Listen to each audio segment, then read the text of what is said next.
Owen Falls Dam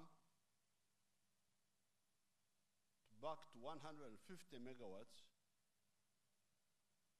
and fine-tune the generators to add another 30 megawatts. So we ended up with 180 megawatts. And we had some power.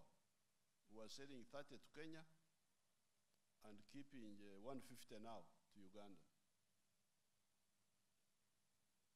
The problem was caused by, you check who are members of parliament here at that time, and you ask them. Because immediately we knew that the 150 megawatts, 180 now, was not enough. I worked so hard, and I got an American group called, I think American Energy or something like that. They were going to develop Bujagari on a private basis, and then we agreed. For me, I didn't have any problem with anybody developing power, provided we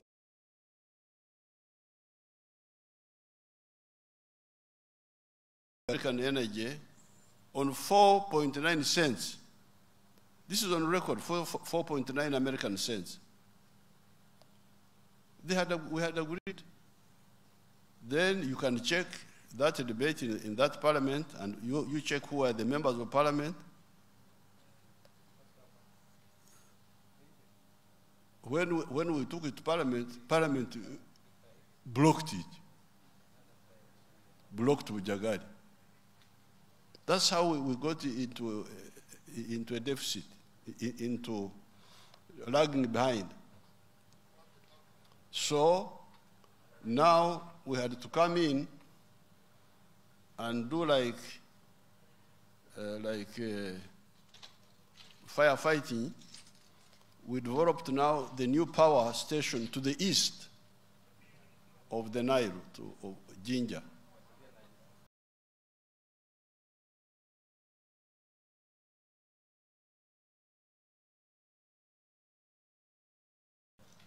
So then we're able to add 200 megawatts on the east. So the Jinja site was giving just 380. But if Bujagari had not been interrupted with, and we really should find out those people, because we can't go on like this. Actually, sometimes I feel, should I go back to the bush and do some damage to something, or what?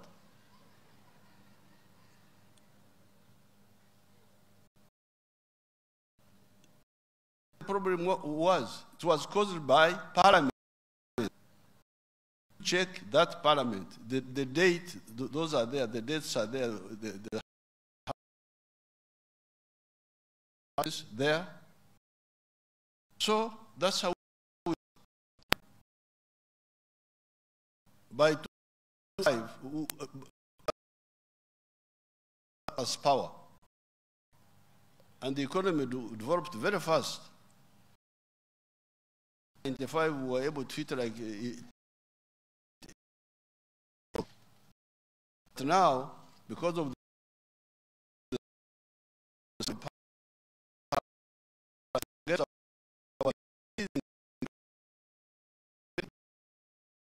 you are going to house of my ended up now with the law of just before the election. Now, after the election of 2005, again, that's where we were almost breaking up. We were going to break up. I was determined to do something very serious.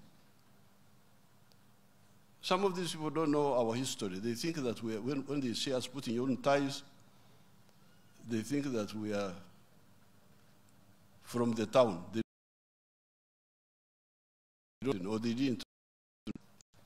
So after the election of 2006, I called the cabinet in the statistics house. And in the politest language, I said, please, you must prioritize electricity and the roads.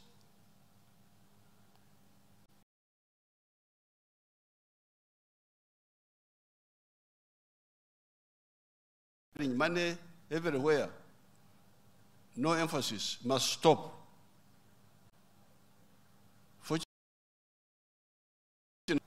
And I called the caucus, so listened. That's when we created the energy fund, and we put money there. And that energy fund liberated us from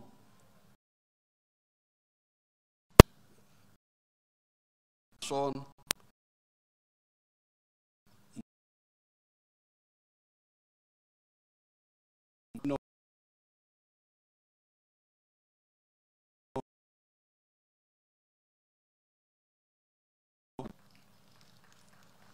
But sometimes they don't move on our speed. So when we created the energy fund, we had freedom of action. We put some money there. I think it reached about $600 million. Then we were able to put more money on the road. You can check the budgeting after 2006.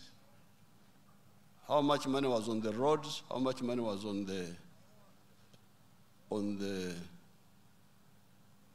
the power. That's how now in the meantime, my wonderful people went behind my back. That group is also there. Went behind my back. They signed a new Bujagari agreement without my knowledge, where they removed the agreement I had reached with the American Energy Company of 4.9 cents. Then I heard they had started building in Bujagari. I said, that's good. Me, I didn't know the details because they didn't brief. I thought they were on the same terms. So when Bujagari is finished, what is the price? 16 cents. You imagine that.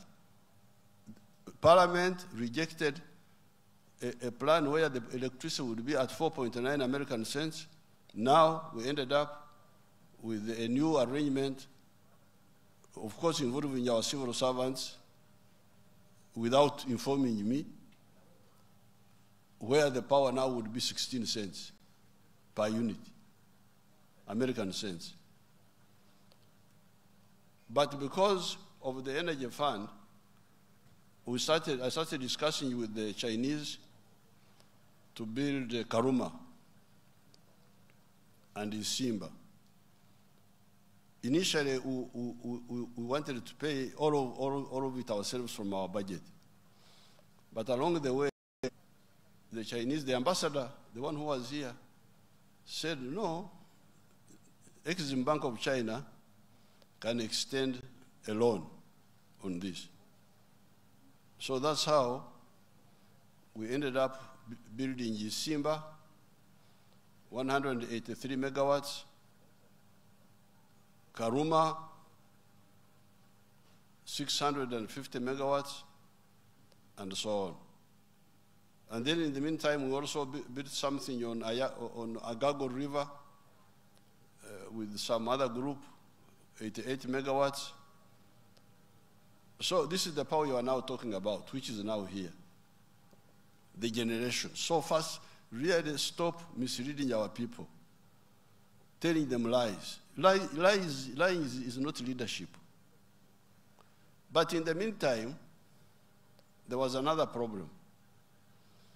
Apart from the problem of generation, there was the problem of consumption. Consumption in West Nile.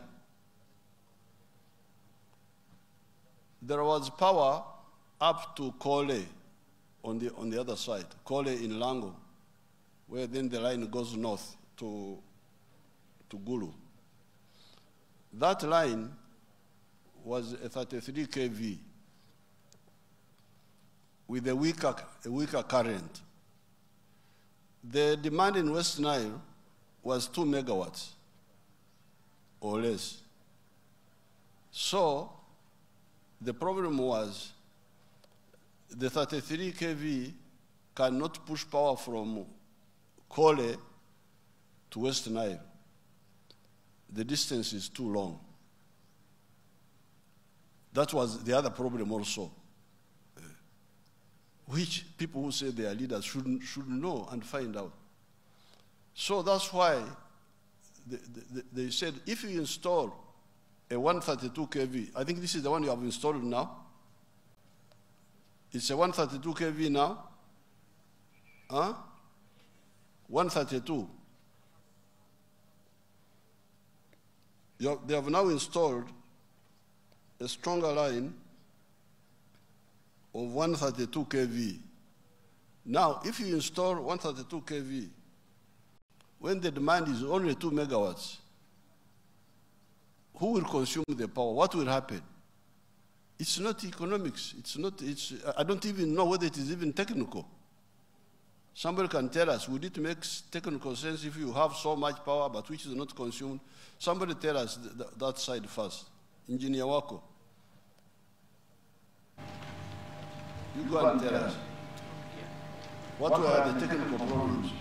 I can see the engineer, you are the one who is there now? Check. The most demanding who is there.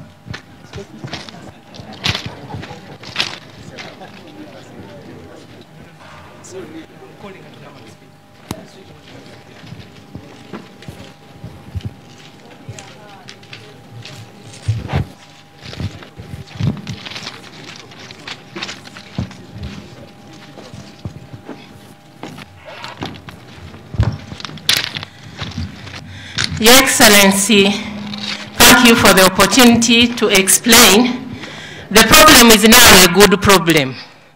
The problem is to grow both the industrialization, because there is already a suppressed demand, which is created by intermittent, unreliable supply, on and off.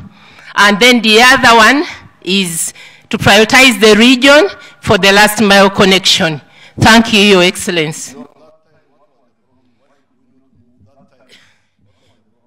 Your Excellency, if you have 2 megawatts and you load it on a 132 kV line, the distance between the conductor and the ground generates a high voltage, which in the end would again require you to incur another cost to consume that high voltage to be able to make the power usable.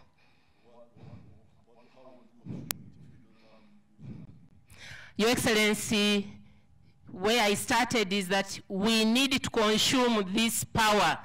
Otherwise, we shall incur another cost of managing the voltage, because naturally at 132 kV, the distance between the line and the ground generates an overvoltage. So the good thing now is that we are ready with already funded programs to grow demand and consume.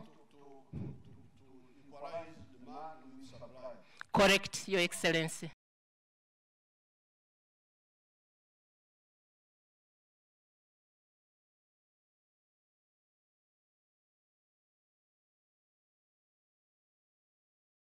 Now, does somebody know the one which is available now and then which you are going to grow?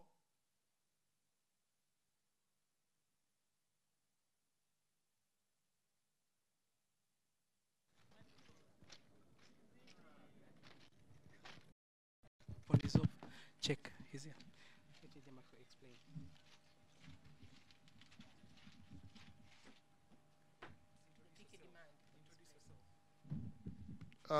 Engineer Richard Masco here again. Thank you, Your Excellency. Peak demand current 6 megawatts, projected to grow to 10 megawatts in the next 1 year. 6 megawatts current. It's projected to grow to 10 over the next .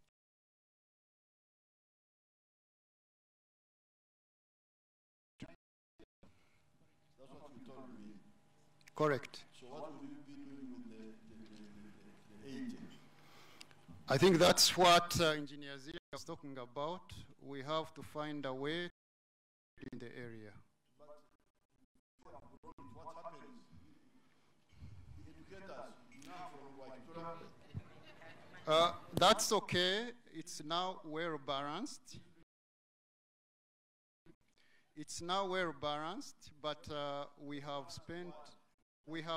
invested in a little more equipment on the transformers and substations, especially at Arua and Kole, to sink the power that may be idle, so that we keep the system parameters in power. The equipment consumes it itself. The equipment is like load. The normal loads we have in our homes, but we place it in the substation like there, and it will consume it. If I've got extra water, I pour it out. Okuiwa amazi. Okushuka amaizi, gaba mengi. On the export. Okay. Why pour out excess power? Okay, one other way is also to promote exports like we are doing. In any case, countries such as... That one takes time, but in the meantime, you have 90 megawatts, people are consuming 10. That's why you have problems, you don't educate us. What happens to the 80 now, in the meantime now? The 80 is a quality reserve, waiting to be consumed as we grow the road. So where do you keep it? It's here, stored, reserve. Blocked. It's not blocked. Tomorrow or any time, once a factory comes up, it takes it up, it takes up some, and as we go along, eventually all the power will be used up. How do you restore it? Because when it is the capacity of the transformer. It's just like maybe having a vehicle with a capacity of 30 passengers. It's like having more water potential in the tap, but if I don't open, it will stay there. It will stay in the reserve, correct. Okay, I have not understood it yet, but let's just go. Thank you. Now, that was part of the problem. You hear, even now, the problem is not yet solved.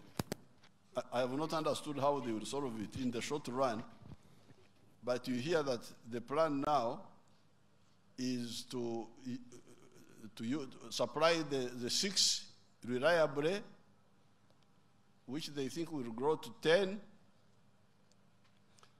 and then look at exports. Maybe you can export to Aru in South Sudan, in the Congo, and maybe to Oraba in South Sudan. But now, we shall be able to attract factories. We shall be able to attract factories confidently. Say that the power is there, you come. Power is there, you come. Power is there, you come.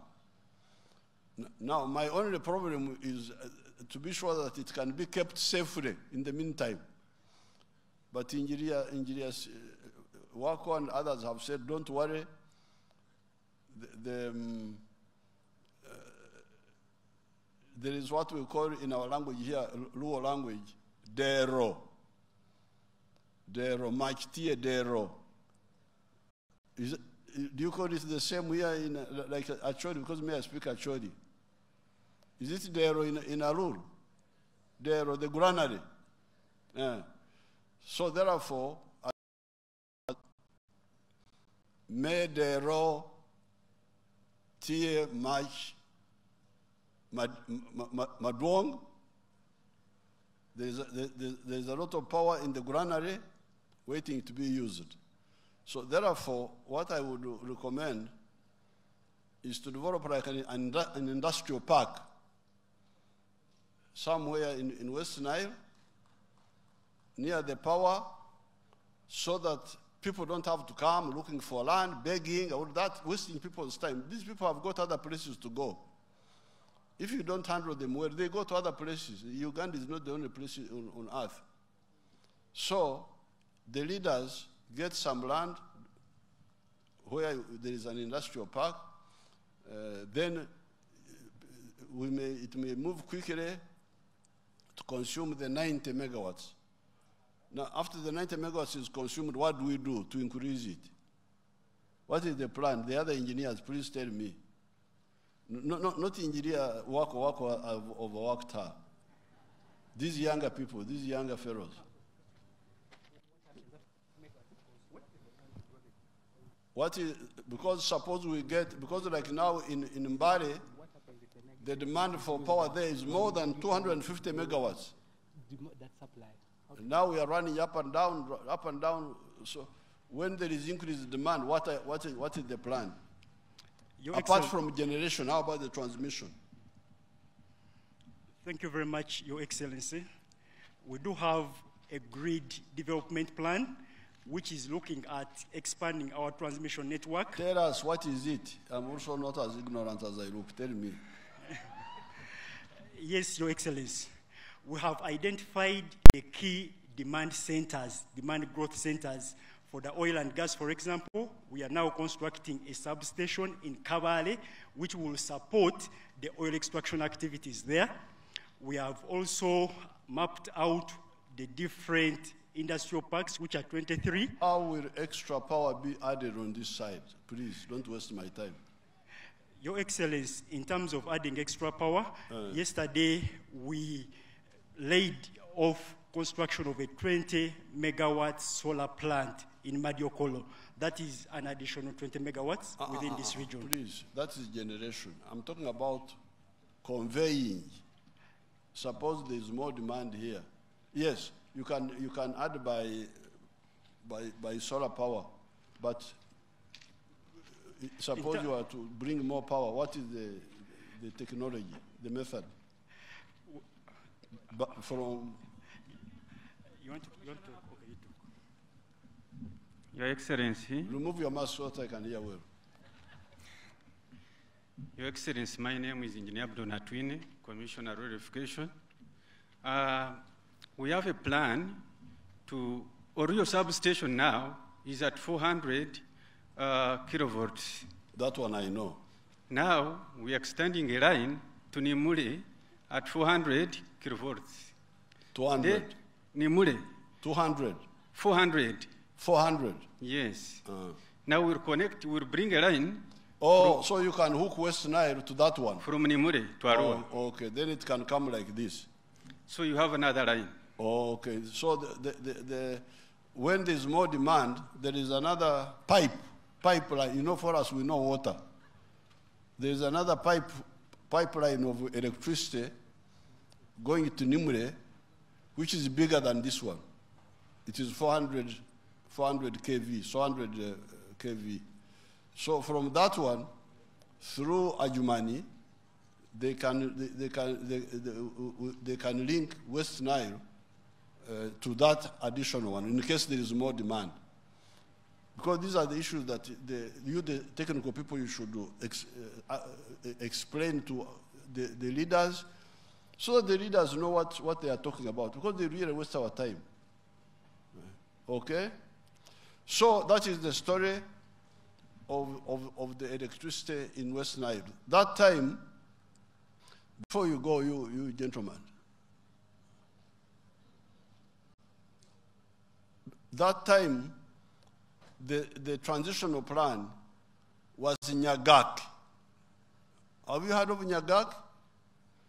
Because we said, instead of trying to waste power, bring it from Mulango, which is very far, let's develop a small power station in Nyagak of 6 megawatts, which will be able to, now you can hear even today, you have not exceeded the 6 megawatts.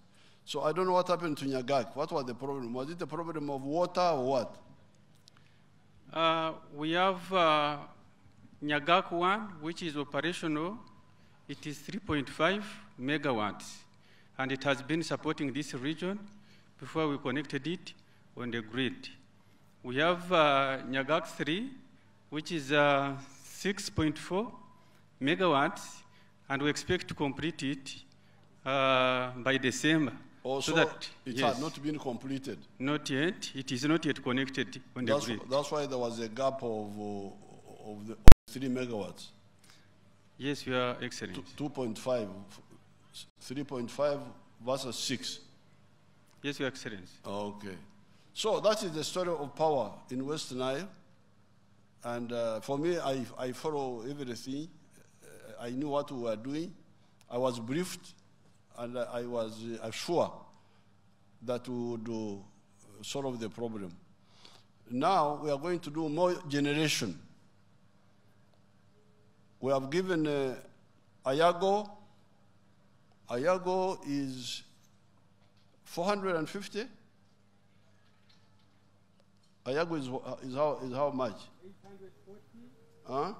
840 megawatts. 300. 840 megawatts. 840 megawatts, Ayago, is being, we have given it to somebody to develop and sell power at 4 cents. Is it 4 cents or what? About that when we finish our studies. So that one is coming up. There is Kiba site, there is Oriang site. We are giving all those sites to people to develop on the Nile. And then we have the geothermal in the Lekarbat area, the geothermal. I think that one has got like 1,500 potential. 1,500 as of now. Potential, the geothermal from underground. And then we have the solar, as they are saying. They have already put some solar here.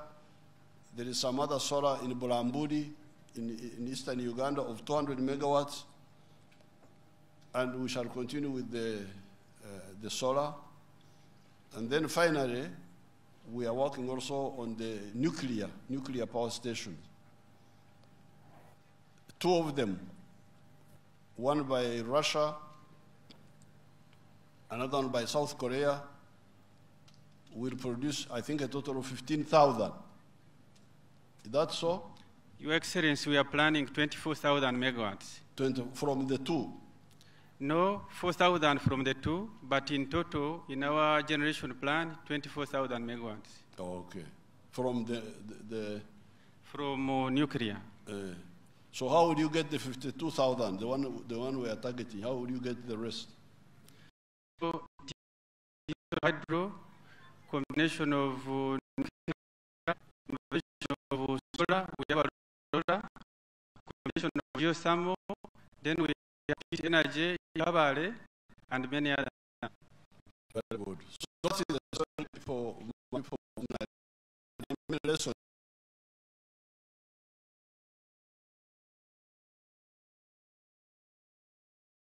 Propaganda, just talking, so that they hear that you have talked. Now I'm very happy to be here because this problem is now solved. The problem now is to have more factories to consume the power. Our therefore, Afoyo. Manzora. Thank you. I don't know Kebu. I would have spoken Kebu. I don't know Kebu. Thank you very much. Thank you so much, Your Excellency. I would request everyone to stay seated, and only the protocol team will guide how you'll exit. I request that we remain in our respective seats. The protocol team will guide how we'll exit. But thank you so much to everyone who has graced this occasion from His Excellency. And we look forward to seeing you tomorrow in Arua as we commission something similar to what we have witnessed today.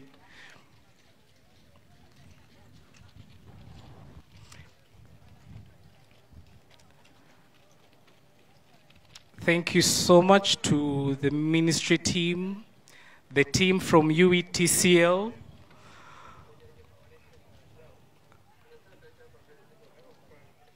kindly stay seated. There's something from the president. Kindly stay seated. It has been agreed that you go ahead to the other side. You go ahead, I will follow you. Okay. You go ahead, I will follow you. Thank you so much for the guidance, Your Excellency, and we appreciate that it has been timely. So for those that have been invited to the next event, kindly make your way.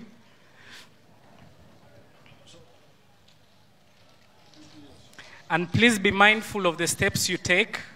This is a live substation, so kindly be mindful. And for those with protective wear, kindly at our safety desk. Please do not go with the safety wear. Be kind enough to return it.